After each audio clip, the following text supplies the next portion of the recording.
is it in America's interest for Israel to spy on us, including on the president?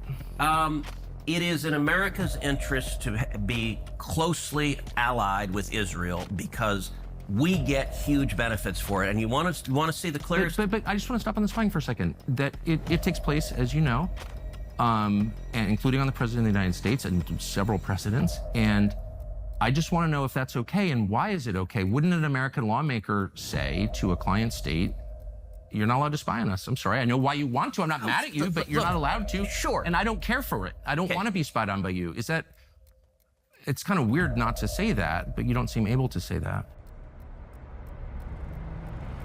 Let's confront the uncomfortable truth the mainstream media won't. What we're witnessing isn't just another Middle East conflict, it's the spectacular unravelling of a decades-long propaganda machine.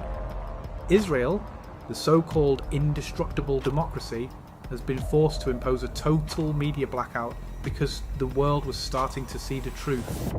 When Iranian missiles pierced through Israel's much-hyped Iron Dome defences, when oil refineries in Haifa burned for hours, when military bases housing F-35s took direct hits, the apartheid state didn't rally its people. It silenced them, journalists arrested, social media posts censored, citizens threatened with prison for filming the destruction. This isn't national security, it's the death rattle of a regime built on myths. The hypocrisy would be laughable if it weren't so deadly. For months, Western leaders have lectured us about Iran's destabilising actions while bankrolling Israel's genocide in Gaza. Now, when Israel commits an unprovoked attack on sovereign Iranian territory, hitting not just military sites but hospitals, student dormitories and broadcasting centres, suddenly we're told to de-escalate. Where was this call for restraint when Israel was slaughtering 15,000 Palestinian children? The double standard isn't just apparent, it's pathological. Let's examine the facts they don't want you to see.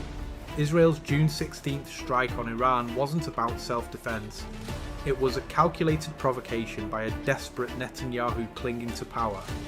They targeted nuclear facilities under IAEA inspection, murdered scientists in their homes, and destroyed civilian infrastructure. The death toll tells the real story. 224 Iranians dead, most of them civilians. When Iran responds by precisely hitting military bases and intelligence headquarters, suddenly it's terrorism. This is the same twisted logic that calls a starving Palestinian child a human shield, but an armed Israeli settler a civilian. Now Israel is trapping its own citizens in the war zone. While Iran warned civilians to evacuate targeted areas, Israel has done the opposite, cancelling outgoing flights while arranging flights to bring Israelis back into the country. They're not protecting their people, they're stockpiling human collateral. Remember this the next time they cry human shield. No government in history has been more ruthless in sacrificing both its own people and its neighbours for political survival. The military failures are even more damning. Israel's multi-billion-dollar air defence systems, funded by US taxpayers, failed spectacularly against Iranian drones and missiles. Critical infrastructure like the Haifa oil refinery, a linchpin of Israel's economy, burned for hours. The Nevatim airbase, home to Netanyahu's personal doomsday plane, took direct hits. Rather than admit vulnerability, they've criminalised the truth. Imagine if Iran or Russia imposed such blackouts. We'd never hear the end of authoritarianism. But for Israel, Western media dutifully parrots the censorship as responsible security measures. This conflict exposes the fatal flaw in Western foreign policy. For years, the US and EU have turned a blind eye to Israel's war crimes, the illegal settlements, the Gaza genocide, the assassinations on foreign soil. They've treated international law like a buffet, gorging on sanctions against enemies while excusing their allies' worst atrocities. Now the bill has come due. By greenlighting Israel's lawlessness for decades, they've created a monster even they can't control. And tragically, it won't be Netanyahu or Blinken who pay the price. It will be Palestinian families in Gaza, Lebanese villagers, and Iranian students who never asked for this war. The most chilling revelation? This is just the beginning. Iran has explicitly stated they're holding back their full capabilities. Meanwhile, Israel, humiliated and cornered, is lashing out more violently than ever. Hezbollah waits in Lebanon. Yemen's Ansarullah grows stronger.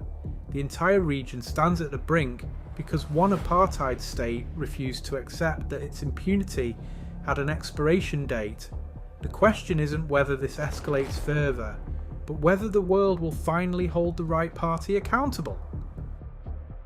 So I leave you with this. We're told to believe in a rules-based order, in moral red lines, in never again.